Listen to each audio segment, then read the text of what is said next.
Question 19 नम्बरको छ use simplex method maximize px, y 15x + 10y subject to यो तीनवटा इक्वेसनमा है त। सो यो 19 नम्बरमा जहिले पनि एनईबी को एक्जाममा सोध्ने गरेको छ र 19 नम्बरको एउटा मात्रै यस्तो क्वेसन हो जुन एउटा 5 मार्कको पास सोधिन्छ। अरु जति पनि हुन्छ त्यो टुक्राएर 2 मार्क्स 1 मार्क्स 3 मार्क्समा सोध्छ भने 19 नम्बरको मात्रै एउटा क्वेसन हो जो सिंगले 5 मार्कमा सोधिन्छ र यसमा हामीले पुरै ढुक्क भएर एक्जाममा जानु पर्दछ।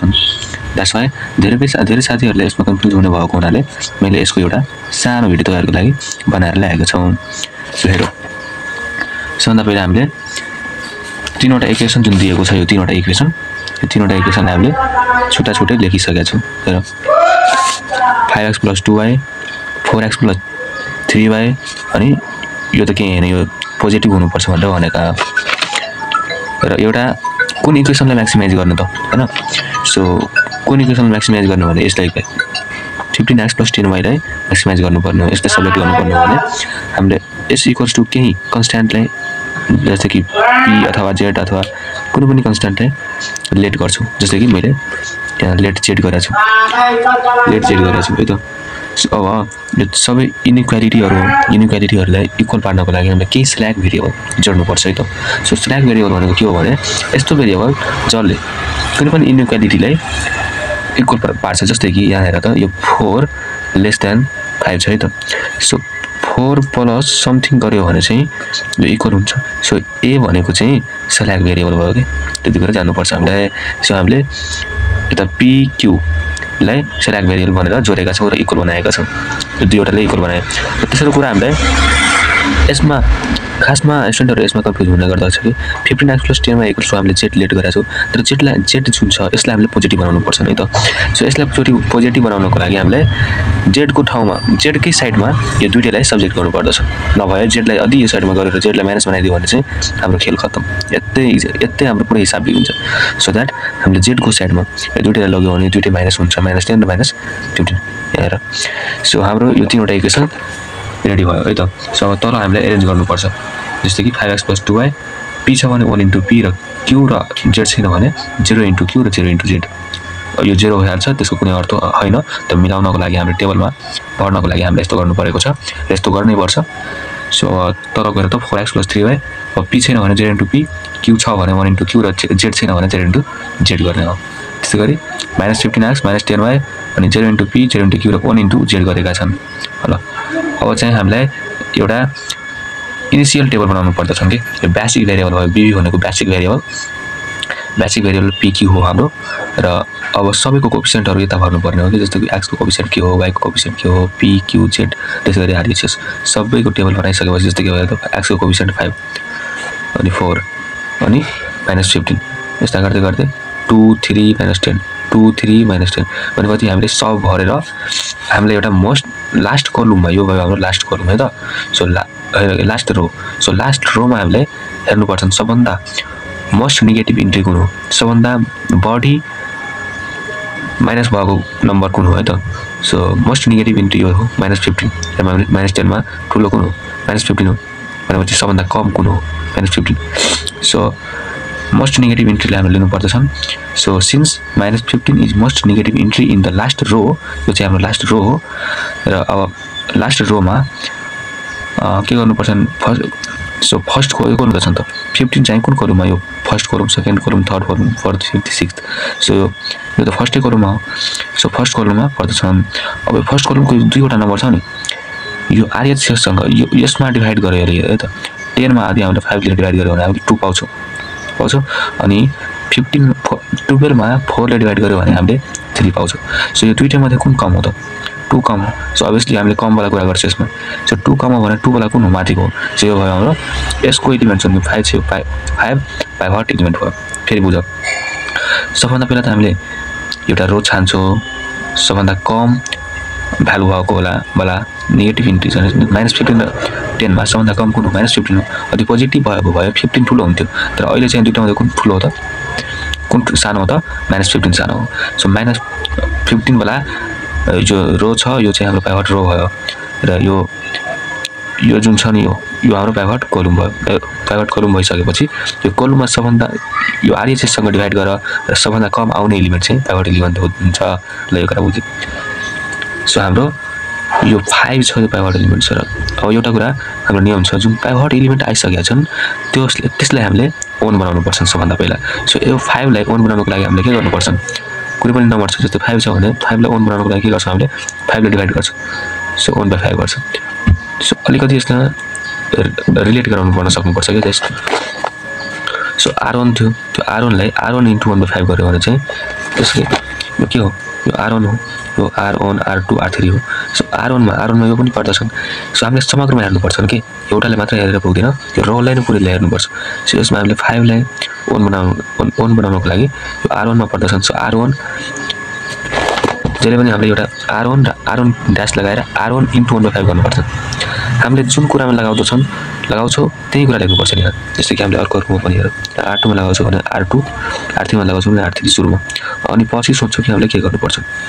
सो हामीले r1 सँगै रिलेट गराएर 1/5 सँग डिभाइड गर्यौं सो हामीले यो ओन बनाउन सफल भयो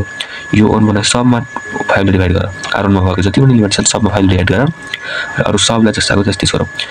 अब नेक्स्ट स्टेपमा हाम्रो के छ भने जुन यो ओन बाहेकका दुईवटा एलिमेन्ट छन् यो करुमका ओन बाहेकका जो दुईवटा एलिमेन्ट छन् यो दुईटा एलिमेन्टलाई हामीले 0 0 बनाउनु पर्छ के अब भनौं कि यो यसलाई 0 बनाउनको लागि हामीले के गर्नुपर्छ त अलिकति दिमाग लगाउँदा 4 छ 4 ले 0 बनाउनको लागि हामीले के गर्नुपर्छ 4 - 4 गर्नुपर्छ हो त तर 4 - कुनै ओन भएको रोसँग हामीले रिलेट गराइदिनु पर्छ के ओन भनेको कुन रोमा हो r1 रोमा हो भने हामीले के हो 4 r1 गराइदियो यो कुन रोमा गर्दछौं हामी त यो कुन रो हो यो हाम्रो r2 हो सो r2 जहिले पनि r2 भनेछौ so r2 - 4 r1 r2 - 4 r1 r3 हो भने r3 लाई पनि हामीले 0 बनाउनु पर्यो भने यो 15 हो भने +15 जोड्नु पर्छ +15 मात्र हैन कि +15 सँग कुनै ओन भएको रोलाई पनि रिलेट गराउनु पर्दछ सो 15 r1 हेर त r1 को भ्यालु ओन हो भने कुनै भ्यालु नै भएन सो यति हामीले दिमाग लगाउनु पर्छ सो हामीले क्याल्कुलेसन गर्दै गयो भने हामीले ओन वाला जस्ताको त्यस्तै हेर r2 र r3 को लागि मात्र हो यो टेबल r1 को लागि हामीले माथि नै गरिसकेका छौं सो r1 को लागि हामीले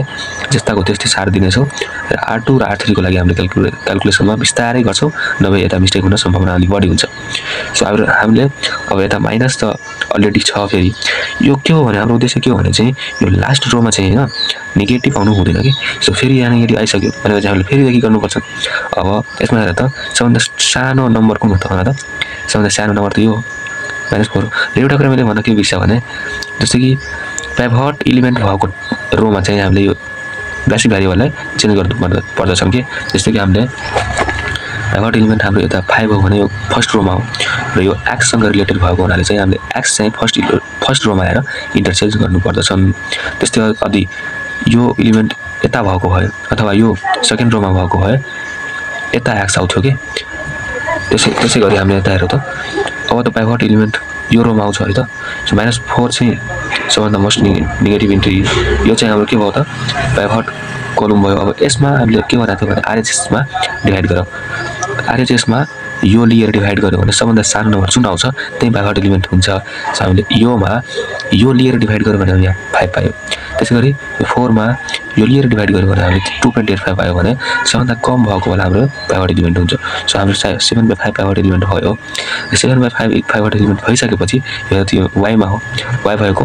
कोलममा हो र यो चाहिँ q सँग हो भने यो त y सँग रिलेटेड हो यसरी हेरौ के सो हामीले यता y ले राख्छौं अर्को टेबलमा सो नेक्स्ट टेबलमा हामीले त y ले राख्यौं यहाँ अलिकति ल्याङ्ग्वेज पनि लेख्नु पर्छ -4 is most negative entry in the last कलम सो इट इज पाइभट कलम एन्ड 7/5 इज पाइभट एलिमेन्ट है त सो अब हामीले के भनेका थियौं भने पाइभट एलिमेन्टलाई हामीले 1 बनाउनु पर्छ सो अब 7/5 लाई 1 बनाउनको लागि के गर्नुपर्छ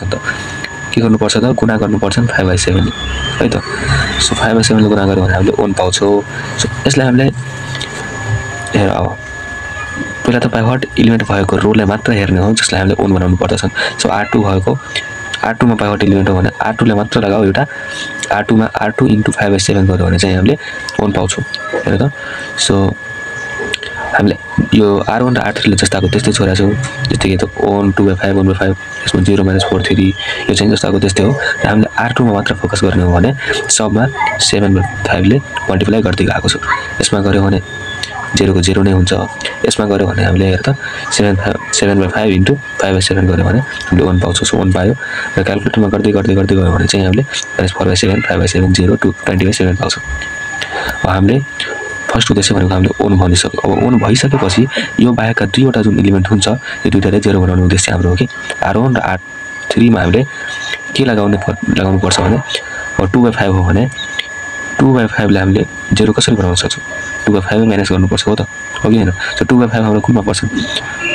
R1 लाई R1 माइनस 2/5 R2 गर्यो भने चाहिँ हाम्रो बन्छ R1 भनेको 2/5 भयो हैन माइनस 2/5 माइनस R1 भनेको त 1 हो सो 2/5 माइनस 2/5 इन्टु 1 गर्यो भने 0 आउँछ सो त्यही कुरा हेर्नु पर्यो हामीले सो नेक्स्ट टेबलमा हामीले जान्छौँ सो नेक्स्ट टेबलमा हेर त R1 into R1 minus 2/5 R2 र R3 को लागि पनि R3 प्लस 4 R2 गरेका छौँ सो हामीले अब R2 ले जस्ताको त्यस्तै सार्दिने हो अघिकै जस्तै सेम टु सेम अनि R1 मा चाहिँ हामीले लगाएको फर्मुला लगाउने हो जस्तो R1 माइनस हेर त R1 माइनस 2/5 R2 सो यसमा हेर त R1 मा के थियो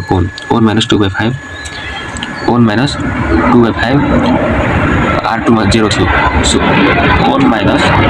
2/5 इन्टु 0 छ भने 1 माइनस 0 गर्यो सो 1 माइनस 0 गर्यो भने 1 नै आउँछ सो हामीले 1 का 1 लेखेका छौँ 1 का 1 लेखेका छौँ 1 का 1 लेखेका छौँ र 0 भइसक्यो अनि त्यसै गरी हामीले क्याल्कुलेसन गर्दै गयो भने हामीले यति पाउँछौँ र R3 को लागि पनि त्यस्तै हो R3 को लागि के हो भने R3 प्लस 4 R2 R3 को लागि R3 dash R3 plus 4 R2 हामीले किन गरेका छौँ भने चाहिँ हामीले यसलाई यसबाहेकका एलिमेन्टले 0 बनाउनु पर्छ सो यसले 0 बनाउनको लागि हामीले यति नै गर्नुपर्छ र यसमा हामीले अलिकति ध्यान लगाउनु पर्ने हो त्यो हामीले अलिकति बुझ्नु पर्दछ सो हामीले अब हेर त 0 बनाइसकेपछि हाम्रो लास्ट रोमा हेर त लास्ट रोमा अब एउटा पनि एलिमेन्ट माइनस छैन सो माइनस छैन भने चाहिँ हामीले के लेख्न पाउँछौँ भने so the maximum value is कति यो लास्ट यो हेर्नुपर्छ कि 290/7 एट x बराबर 6/7 र y बराबर 20/7 यति भने तपाईको 5 मार्क्स फिक्सै हो यसमा खास गरी धेरै मिस्टेक भइरा हुन्छ साथीहरुलाई यो भिडियोलाई फेरि पनि रिप्ले गरेर एकचोटी हेर्नु होला